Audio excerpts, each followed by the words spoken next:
26મી જાન્યુઆરી પ્રજાસત્તાક દિન નિમિત્તે ઉપસ્થિત સરપંચશ્રી, શ્રી ઉપસરપંચશ્રી, સૌ શિક્ષણગણ, શાળાના આચાર્યશ્રી અને દરેક ગામવાસી તેમજ મારા વહાલા વિદ્યાર્થી મિત્રો, હું ધોરણ 8માં અભ્યાસ કરું છું. આજના શુભ પ્રસંગે હું તમારી સમક્ષ બેટી બચાવો બેટી પઢાઓ વિશે સુંદર વક્તવ્ય રજૂ કરું છું. તો આપ સર્વેને મારી નમ્ર વિનંતી છે કે આપ સર્વે શાંતિથી સાંભળજો.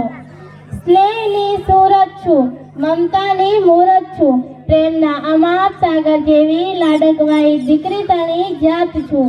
સમગ્ર સૃષ્ટિની ઉત્પત્તિથી લઈને જો આજ સુધી કુદરતે કોઈ હસતું ખેલતું અને નિસ્વાર્થ સર્જન કર્યું હોય ને તો તે દીકરી છે. મિત્રો, જગતની જગદંબાના અવતાર તણી દીકરી એ તો સાક્ષાત કુળનો દીવો કહેવાય, તુલસીનો પાવન છોડ કહેવાય, પ્રેમ, કરુણા અને ત્યાગની સાક્ષાત મૂર્તિ કહેવાય. કુદરતના કોમળ હાથનું શ્રેષ્ઠ સર્જન છે દીકરી. તો આવો આ દીકરીઓના જન્મને વધાવીએ. સમાજના ઘડતરનું કાર્ય જેના હાથમાં રહેલું છે એવી દીકરીઓને શિક્ષણ મળે. દીકરીઓ ફક્ત ગૃહિણી જ ના બની રહે, પરંતુ તેને માન મોભા સાથે શિક્ષણ મળે અને તેનો સર્વાંગીણી વિકાસ થાય. ए सुनको, दो दो मुलों की लाल होती है बेटियां, कोई नहीं है दोस्तों एक दूसरे से कम. अगर हीरे है बेटे तो मोती है बेटियां, कांटों की राहों पर चलती रहेंगी किसी औरों के लिए. फूल मोती है बेटियां, अपने प्रिय को छोड़कर पिया के घर जाती है बेटियां.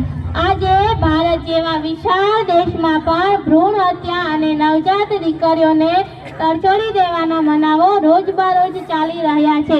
આજે પણ વિચિત્ર માનસિકતા સાથે દીકરીઓના જન્મથી જ છેડા કરાવી રહ્યા છે. આ વાત ખૂબ ગંભીર વિચારવા જેવી છે. આજે દરેકને ઘરમાં વહુ જોઈએ છે, પણ દીકરી કોઈને નહીં. દીકરીનો જન્મ થયો છે, પસંદ નથી. શું આ વાત ગળે ઉતરે તેમ છે? અને દીકરી તો જગમગતી જ્યોત છે, સત્કારનો સુવાસ છે, બે કુળને કંચન કરનારી પાવનકારી પારસ મણી છે. જો દીકરી ભણેલી ગણેલી હશે ને તો મા બાપની સેવા કરશે, સાસુ સસરાની આબરૂ વધશે. આજના સમયમાં વિભક્ત કુટુંબોનું પ્રમાણ ખૂબ વધી રહ્યું છે. જો દીકરી ભણેલી ગણેલી અને સમજદાર હશે ને તો આ વિભક્ત કુટુંબોને સંયુક્ત થતા વાર નહીં લાગે. સમગ્ર વિશ્વનો આધાર દીકરીના શ્રેષ્ઠ ઘડતર પર રહેલો હોય છે.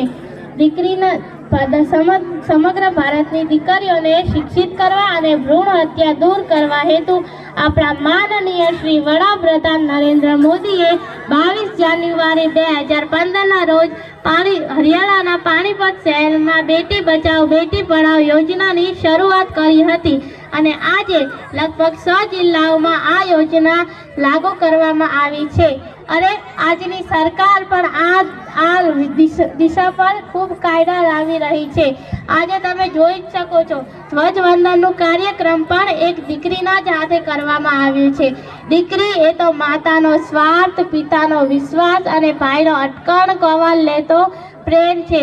એટલે તો કહું છું કે દીકરી એટલે સર્વોચ્ચ, એટલે સ્વયં પિતા કહે છે, માન્યતાઓને પાડવા એક દીકરી માંગી જોવો. દીકરા હોવા છતાં પણ મા બાપ પેઠે અંધકાર, આયખું અજવાળવા એક દીકરી માંગી જોવો. સાથ છોડી દેશે લોકો આંધળા મા બાપનો, ધ્રુજતો પછાડવા એક દીકરી માંગી જોવો. દીકરી મા સ્વરૂપે પ્રેમ કરશે, ફરી બાળપણ માણવા એક દીકરી માંગી જોવો. આ દીકરીઓ વિશે તો જેટલું કહીએ ને એટલું ઓછું છે, કારણ કે તેમના પ્રેમ, લાગણી, સમર્પણ, બલિદાન અને સહનશીલતાના વિશે હું તો શું દુનિયાનો કોઈ પણ વ્યક્તિ પૂર્ણ વિરામ ન આપી શકે.